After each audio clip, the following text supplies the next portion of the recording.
What is going on, guys? Jason Burke here, Styles Clash for Life, coming at you on YouTube, and today I've got some football focus. It is the Pittsburgh Steelers bye week. We are 3-2. We are in week 6 now, and it's the Steelers bye week. There are no live Steeler games to review and report on this week, but I still wanted to bring you guys some bye week content. Those of you guys that are here for the film review stuff, I've got more movies coming down the pike. I have Pet Sematary review I just posted this past week. I have 2 more new horror film reviews coming on this channel, along with some new poetry. But I wanted to bring my football viewers something on this non-Steeler game week. So in this bye week, I wanted to bring you guys some changes that Pittsburgh could make to better their team. Obviously, we are 3-2. We're leading the division somehow with 2 divisional wins in spite of our team at times looking very bad. This offense at times has looked like it is the worst offense in the league. It has looked totally lifeless sometimes. The defense, in spite of carrying us to several good wins, has also had problems in tackling, problems in the run game, problems in coverage downfield. We've had problems throughout the entire team. Being 3-2 right now is an absolute miracle to me. And so I wanted to bring us some changes we can make to make this team even better. There obviously are a lot of good pieces, a lot of young guys. Again, we're first place in the division. We're getting Deontay Johnson back after the bye week. I think we're getting Pat Freiermuth back after the bye week. So we're getting relatively healthy. We're getting closer to Cam Hayward returning, even though he's going to be out a little longer. But there are some changes we can make to get better as a whole, using this week off to be productive and positive. So I want to do 5 changes on offense and 2 changes on defense that I think can make our team a potential, playoff run kind of a team. The first thing is the one they're not going to do, but wishful thinking on my list here. Some of these things are my personal preference, so don't attack me in the comments. But number 1 here, the most important change I think we can make on offense, fire Canada. Fire Canada. I'm glad the chant is going around. I'm glad that Pittsburgh has adopted this chant. It's gone worldwide. It's been on different sports shows, Penguin games, wrestling shows. The world knows Mad Canada needs fired. He's not going to get fired. The time to do that would have been Monday after the week concluded, so we would have had 2 weeks off for a new coordinator to learn the offense and work with the offense. So Canada's not getting fired until at least the end of this season, if not beyond. But I think he's the single biggest problem for us right now. Obviously, there are more variables. Blocking, more consistent running, Kenny Pickett doing better at getting downfield and making the right reads and being more accurate, more importantly.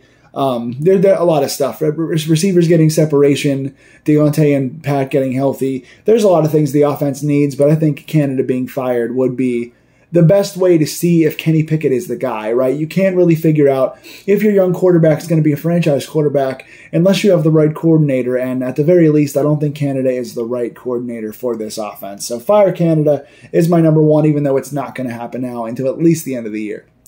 Number 2. Jones over Moore. Start Broderick Jones over Dan Moore. Broderick got his first start last week where he started the full game and looked really good. I think his pass, he allowed no quarterback pressures last week. His block success rate was like 94 something. He did really well in pass and run blocking last week in his first start.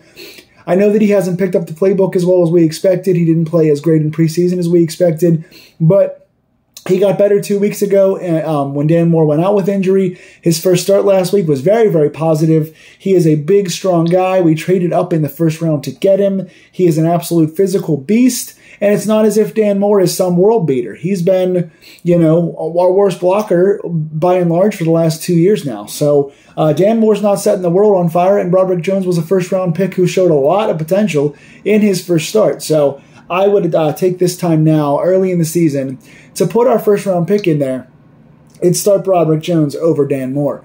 Speaking of starter changes, right? I think Jaylen Warren over Najee Harris, now is the time. Nothing against Najee. He still had nice moves. He has shown some positive things over the past couple weeks here and there. I'm definitely not one of these guys that thinks Najee Harris is not the guy or not a franchise guy. I've not been a Najee hater. I've left him in the starting lineup longer than most other Steeler fans have. I just think right now our line is better set up for Jaylen Warren. Warren looks more explosive. He looks like he's a better tackle breaker out there. He's finishing runs a lot stronger by and large than Najee Harris is. He's better in the pass game. He's better in the open field. I think he just brings an extra element of spark and excitement to the offense because he's a combination of speed and elusiveness and power. He's got both, where Najee When Najee falls forward and is more decisive in the hole, he does successfully, but overall he has a harder time getting holes and getting through the creases and making things happen than Jaylen Warren does. So I'm not saying like bench Najee necessarily. I'm not saying take a ton of his carries away, but I think putting Warren in the starting lineup, so to speak, and giving him a little more of the lion's share of the carries would give this offense more of a spark. Because again, Warren's picked up a few blocks out there. He's been really good in the pass game. He's broken a lot of tackles, and those things are going to bail out Kenny Pickett and the offensive line when they're struggling. I think those are important.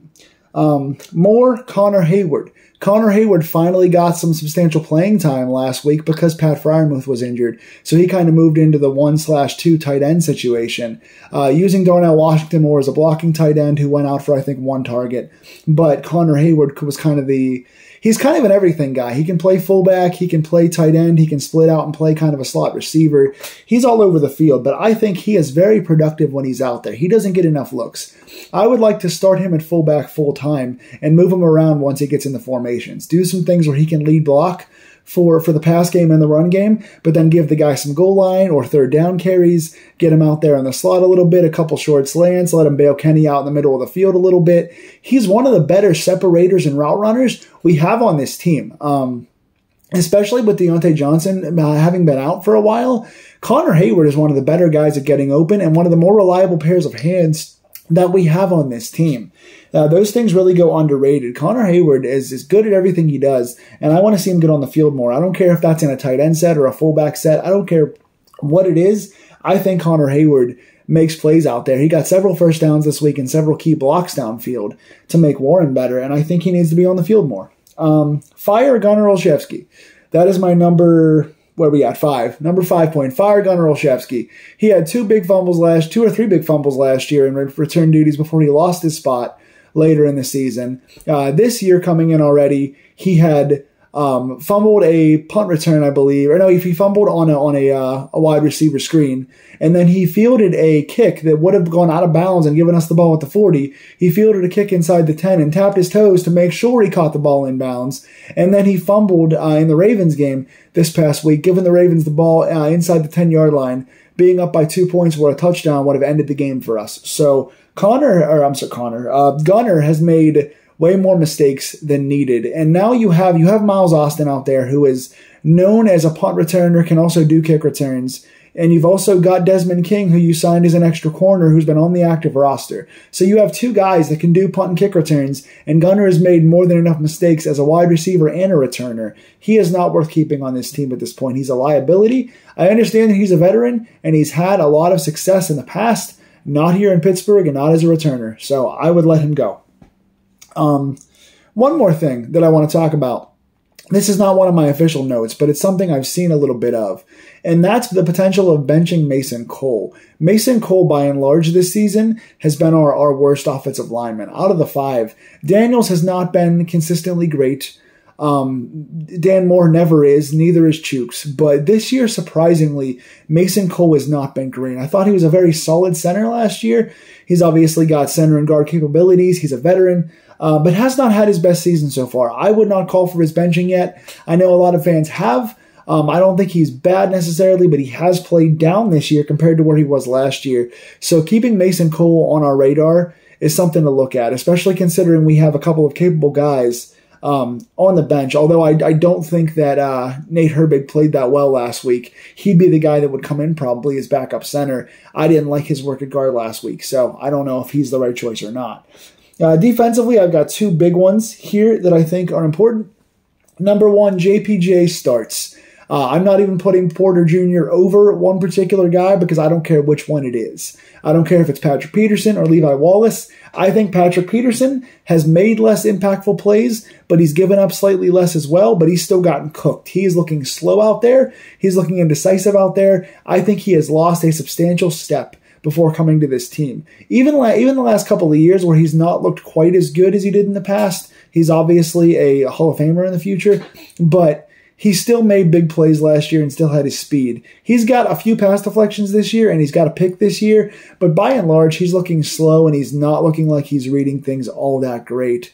And I wouldn't want to move him to the slot because the slot are the faster and bigger guys most times that you don't want to have Peterson on. So I wouldn't keep him outside or inside. I think right now if I was going to use Peterson, it'd be somewhere in the safety range. I think his football IQ and his like close ability would help in the safety spot, but maybe you could bring Keanu Neal down into the box and make him kind of a box safety, box linebacker, and use Peterson to fill in with Minka a little bit, roaming around as kind of a cover safety. Maybe that's a possibility. Levi Wallace has made a few more plays. I think he has, a forced fumble and like 2 or 3 picks already this year. He had the 1-2 pick game. He's made more big splash plays just like he did last year, but he's given up so much. He has gotten torched these last 4 weeks. 300-yard receivers allowed, mostly on him. Some on Peterson too, but mostly on Levi Wallace. He has been, in terms of consistent coverage, one of the worst starting corners in the entire NFL. And if you take away a couple of those splash plays, he's got to be the absolute worst. The thing is, he will get you some big plays now and then, but how many big plays is he going to allow before he gets you a big play? So I don't care whether Porter starts over Peterson or Wallace. I would start him somewhere.